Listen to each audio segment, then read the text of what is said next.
Hi guys, स्वागत है आपका हमारे YouTube चैनल यूवी इंस्पायर्ड में। तो चलिए शुरू करते हैं आज की कहानी। दोस्तों, अगर हमारा मन खाली हो तो हम उसमें कुछ ऐसी चीजें डाल सकते हैं, कुछ ऐसे विचार डाल सकते हैं जिससे हम अपने मन की बकबक को शांत कर सकते हैं। जो विचारों का सैलाब हमारे मन में चलता रहता है उन्हें हम बहुत अच्छी तरह रोक सकते हैं। और दोस्तों, अगर एक बार हमारे मन की भागदौड़ रुक जाए तो हम हमारे मन से जो चाहें वो करवा सकते हैं। इसीलिए अगर आप मन की बकबक को शांत करना चाहते हैं तो इस कहानी को आखिर तक जरूर सुनिएगा। एक नगर की बात है। उस नगर में एक युवक रहता था। उसका नाम आर्यन था। उसे एक समस्या थी और उसकी समस्या यह थी कि उसका मन हर समय भटकते रहता था। उसके मन में हर समय कोई ना कोई नकारात्मक विचार चलते रहते थे। उसके मन की बकबक कभी शांत नहीं होती थी। कभी वह अपने अतीत के बारे में सोचकर पछताता, कुछ ऐसा कर दिया नहीं होता, उस काम को वैसा कर दिया होता। अपने भविष्य के बारे में सोचता रहता और डरता रहता कि कहीं भविष्य में ऐसा हो गया तो क्या होगा, कहीं मैं असफल हो गया तो क्या होगा, अगर मुझसे कोई गलती हो गई तो लोग मेरा मजाक उड़ाना शुरू कर देंगे। और ऐसे ही कई और नकारात्मक विचार और असफलता से भरे विचार उसके मन में आते रहते। आर्यन हमेशा ही अपने विचारों में खोया रहता। वह अपने विचारों से मुक्ति पाना चाहता था। आर्यन चाहता था कि उसके मन में कोई भी फालतू विचार कभी ना आए, लेकिन हर समय उसके विचारों का सैलाब उसके मन में उठता ही रहता। जीवन में वह बहुत परेशान हो गया था कि फिर एक दिन उसे किसी ने बताया कि यहाँ पास ही के जंगल में एक बौद्ध भिक्षु रहते हैं। उनके पास जाओ, वो तुम्हारे मानसिक समस्या का समाधान अवश्य कर देंगे।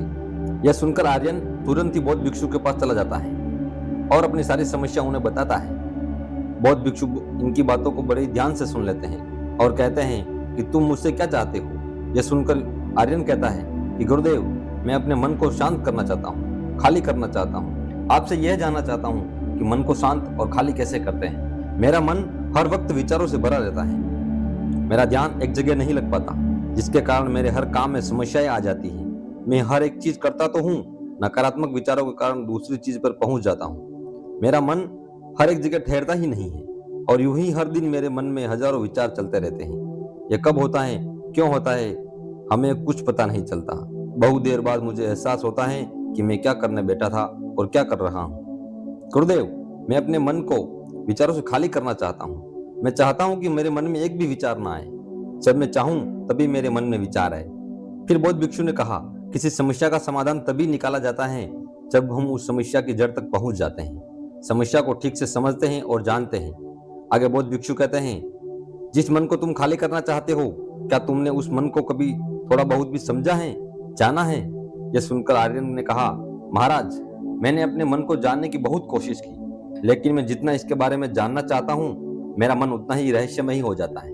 फिर बौद्ध भिक्षु ने उस युवक को एक घड़ा देते हुए कहा कि जाओ, इस घड़े में छोटे छोटे पत्थर भर के लेकर आओ। फिर वो युवक वहां से गया और छोटे छोटे पत्थर भरकर लेकर आया और उस घड़े को बौद्ध भिक्षु के पास रख दिया। उस युवक ने घड़े में और पत्थर डालना शुरू किया, क्योंकि घड़ा पहले से भरा हुआ था। पत्थर डालने के बाद बाकी सारे पत्थर नीचे गिरने लगे।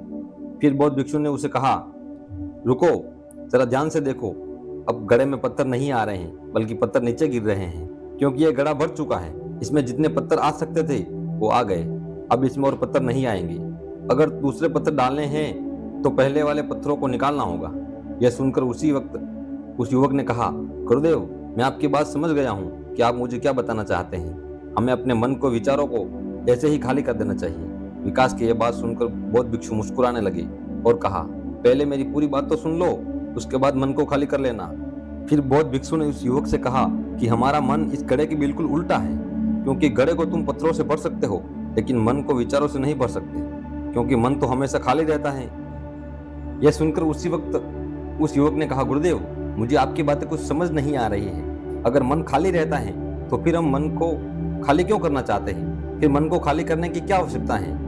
फिर बौद्ध भिक्षु ने कहा कि इस घड़े में से एक एक करके पत्थरों को बाहर निकालो। आर्यन ने वैसा ही किया। वो घड़े में से एक एक करके पूरे पत्थरों को बाहर निकालता रहा और ऐसा करते करते अंत में घड़ा खाली हो गया। फिर बौद्ध भिक्षु ने उसी वक्त उस युवक से कहा, देखो, तुमने जब एक एक करके पूरे पत्थरों को बाहर निकाला तो यह घड़ा खाली हो गया, या फिर उन्हीं पत्थरों को दोबारा डाल सकते हो। फिर वह युवक कहता है, गुरुदेव, मैं भी तो यही कह रहा हूँ कि मुझे अपने मन को खाली करना है। यह तो एक पत्थर है जिसे आसानी से निकाला जा सकता है और घड़े को खाली किया जा सकता है, लेकिन गुरुदेव, मैं अपने मन को कैसे खाली करूं? फिर बौद्ध भिक्षु ने कहा, एक घड़े में एक पत्थर डालो और 2 पत्थर निकालो। यह सुनकर उस युवक ने कहा, गुरुदेव यह कैसे हो सकता है? जब इस घड़े में एक पत्थर होगा तो एक ही पत्थर निकलेगा, तो कैसे 2 निकल सकते हैं? बौद्ध भिक्षु ने कहा, ऐसा नहीं हो सकता। तो ऐसा करो कि इस घड़े में 2 पत्थर डालो और 4 निकालो। आर्यन ने कहा, महाराज ऐसा कैसे हो सकता है? यह कोई चमत्कारी घड़ा थोड़ी है कि 1 डालो 2 निकलेंगे, 2 डालो 4 निकलेंगे। यह सुनकर बौद्ध भिक्षु ने कहा, यह घड़ा तो चमत्कारिक नहीं है, लेकिन तुम्हारा मन तो चमत्कारिक है। उसमें से अगर तुम एक विचार बाहर निकालते हो तो उसके साथ 2 विचार आते हैं, और जब तुम उन 2 विचारों को पढ़ते हो तो उसके साथ साथ 4 विचार निकलते हैं, और फिर ऐसा करते करते विचारों की लंबी श्रृंखला बन जाती है, और फिर तुम कहीं नहीं रुकते, एक के बाद एक विचारों को पढ़ते जाते हो। यह मिट्टी का घड़ा तो पत्थरों से भर जाएगा, लेकिन यह तुम्हारा मन है, यह हमेशा खाली ही रहता है, यह कभी भरता नहीं है। यह सब मन की माया है कि सब कुछ है लेकिन फिर भी कुछ नहीं। फिर उसी वक्त युवक ने कहा, गुरुदेव मुझे आपकी बात कुछ समझ नहीं आ रही है, लेकिन मैं क्या करूं? विचारों के जाल में फंसा हूं। क्या मैं इस माया के जाल से निकलने का कोई रास्ता नहीं है? फिर बौद्ध भिक्षु ने कहा, इस मिट्टी के घड़े में आधे पत्थर भर दो। और फिर उस युवक ने कुछ ऐसा ही किया। बौद्ध भिक्षु ने कहा, अब इन पत्थरों में से एक एक करके पत्थर चुनाव करो, छोटी सी मूर्ति बनाकर मुझे दो। मैं जानता हूँ कि तुम बहुत अच्छे कलाकार हो। आर्यन ने एक पत्थर निकाला और उस पत्थर को बौद्ध भिक्षु के सामने ही तराशने लगा। पत्थर को तराशते वक्त उसे लगा कि यह पत्थर अच्छा नहीं है। फिर उसने दूसरा पत्थर निकाला, लेकिन वह पत्थर भी पसंद नहीं आया। फिर उसने तीसरा पत्थर निकाला, लेकिन वह तीसरा पत्थर भी उसे पसंद नहीं आया। उसका आकार उसे अच्छा नहीं लग रहा था। ऐसा करते करते उस युवक ने सारे ही पत्थर घड़े से बाहर निकाल दिए। उस युवक को ऐसा करते हुए बौद्ध भिक्षु बड़े ही ध्यान से देख रहे थे। फिर बौद्ध भिक्षु ने उससे कहा कि जो तुमने सबसे पहले पत्थर निकाला था, उस पत्थर को यह समझकर तराशो कि इसके बाद तुम्हारे पास कोई दूसरा पत्थर नहीं है, ये केवल एक अंतिम पत्थर है। युवक ने कहा, ठीक है गुरुदेव, मैं ऐसा ही करता हूँ। उस युवक ने उस पत्थर को तराशना शुरू किया और उसने उस पत्थर से एक बहुत ही सुंदर मूर्ति बनाई, बौद्ध भिक्षु को भेंट की और बौद्ध भिक्षु से कहा, गुरुदेव इस पत्थर से इतनी सुंदर मूर्ति कैसे बन सकती थी? मैं यह सोच भी नहीं सकता था। उस युवक की बातें सुनकर बौद्ध भिक्षु ने कहा, जब तुम्हारे पास और कोई दूसरा विकल्प नहीं होता है, तब तुम उस विकल्प में ही संपूर्ण ऊर्जा लगाते हो और उसी को सबसे बेहतर बनाते हो। और जब हमारे पास दूसरे कई सारे विकल्प होते हैं तो हम पत्थर चुनते भी नहीं और मूर्ति बनती भी नहीं। हमारा मन भी एक विचार के पीछे हजारों विकल्प खोल कर रख देता है और एक मुख्य विचार को छोड़कर उन हजारों फालतू के विचारों में उलझकर हम रह जाते हैं। फिर उस युवक ने कहा, गुरुदेव मैं आपकी बातों को बहुत अच्छे से समझ गया हूँ, लेकिन अब मुझे क्या करना चाहिए? कृपया आप मेरा मार्गदर्शन करें। बौद्ध भिक्षु ने उस युवक से कहा, को मन को खाली करना और साफ करना कोई 1-2 दिन का काम नहीं है, यह बहुत लंबी प्रक्रिया है। क्या तुम इसके लिए तैयार हो? युवक कहता है, जी गुरुदेव मैं तैयार हूँ, चाहे कितनी भी लंबी प्रक्रिया क्यों ना हो। फिर बौद्ध भिक्षु ने उसी वक्त उस युवक से कहा, मन को खाली विचारों से दूर रखने के 6 तरीके हैं, आओ उन्हें एक एक करके समझते हैं। पहला तरीका यह है कि ऐसे लोगों का साथ छोड़ दो जो तुम्हें कमजोर, पिछड़ा हुआ और लक्ष्यहीन महसूस कराएं।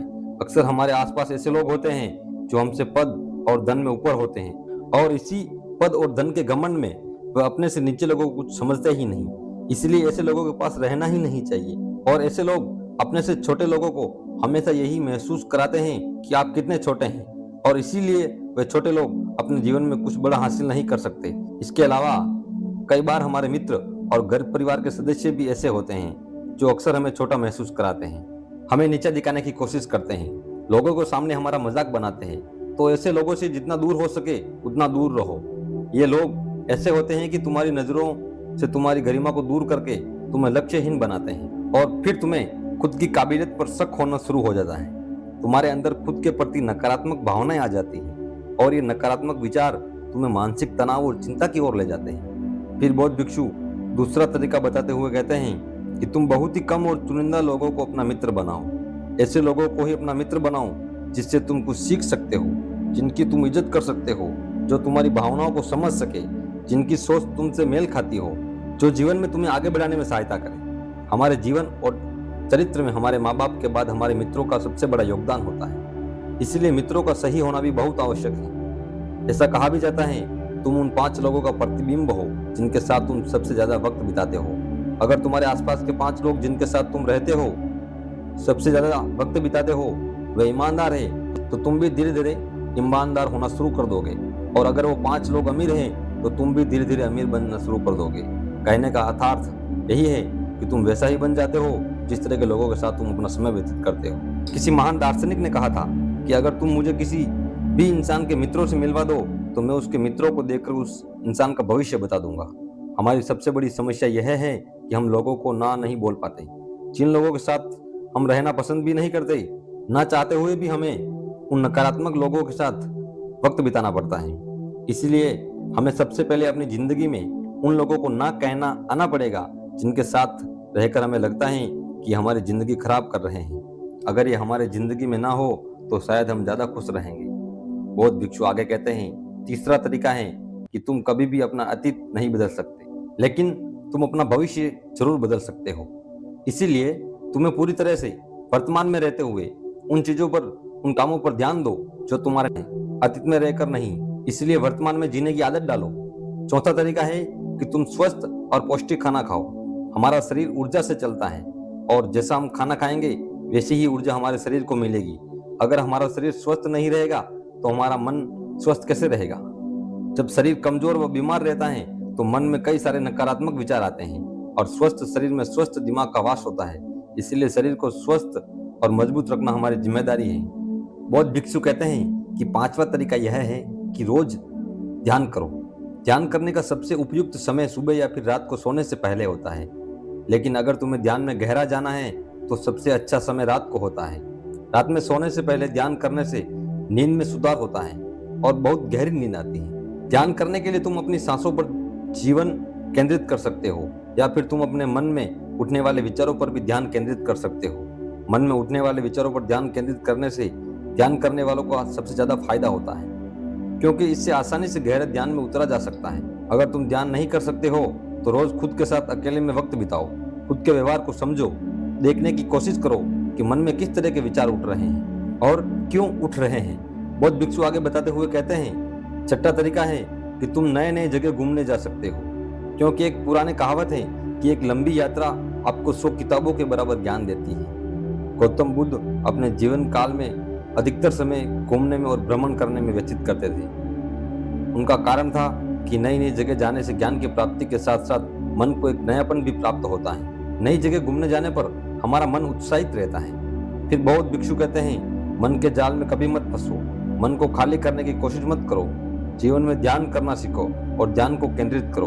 अपने ध्यान में एकाग्रता लाओ और जीवन में जो कर रहे हो उसे पूरी मेहनत के साथ अंतिम समझ कर करो। उस काम को ऐसे करो कि इसके बाद तुम्हें कुछ और नहीं करना है। और जब फिर दूसरे विचार पर कार्य करो तो बस उसी पर कार्य करो, किसी तीसरे विचार पर नहीं। मन के मायाजाल से निकलना इतना आसान नहीं, लेकिन ध्यान करने से सब कुछ पाया जा सकता है। आज की इस कहानी से आपने जरूर कुछ ना कुछ मूल्यवान सीखा होगा। कहानी अच्छी लगी हो तो इस वीडियो को लाइक और चैनल को सब्सक्राइब जरूर कर दीजिएगा। मिलते हैं अगली वीडियो में। धन्यवाद।